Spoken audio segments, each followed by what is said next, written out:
What's going on, guys? Cody from Matt Vapes Easy here. I got a new video for you today on a new device that we just got in. That is the Smok Mico kit. So this is the newest kit from Smok here. It's an internal battery device. It's a sleek design. Comes with a lanyard.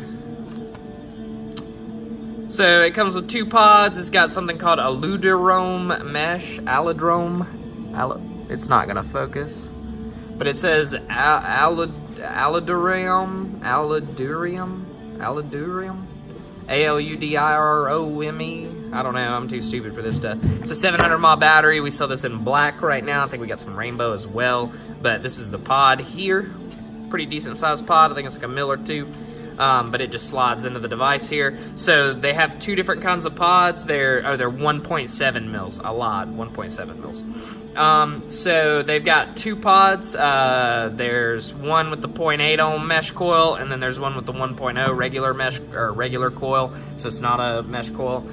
Very similar to the Nord, how they've got the mesh and then the regular, the Kanthal ones.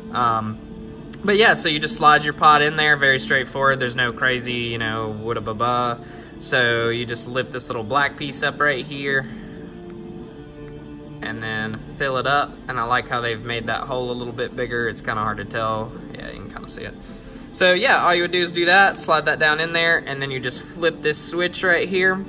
And then you're good to go, and then you can just start inhaling on it. Like I said, it's got a lanyard with it.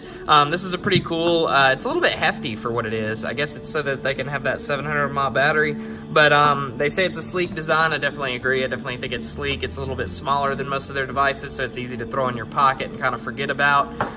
Overall, I think it's a solid device. I haven't got the chance to use it yet. This is really just an unboxing. As per most of these videos, a lot of people don't know, but I don't know, you know, the only stuff that I actually try in these videos, I buy. And if you go back through our videos, there's a lot of stuff that I have bought just to try so I could show you all on the YouTube channel. I don't know if I'll buy one of these or not, but if anybody wants, I'll leave like a customer review thing, or I'll just do it anyways and leave like what customers have said about it on the comments on this video. But that's really what I've got for you. If you got any questions, feel free to leave them below and be sure to get back to you. Peace.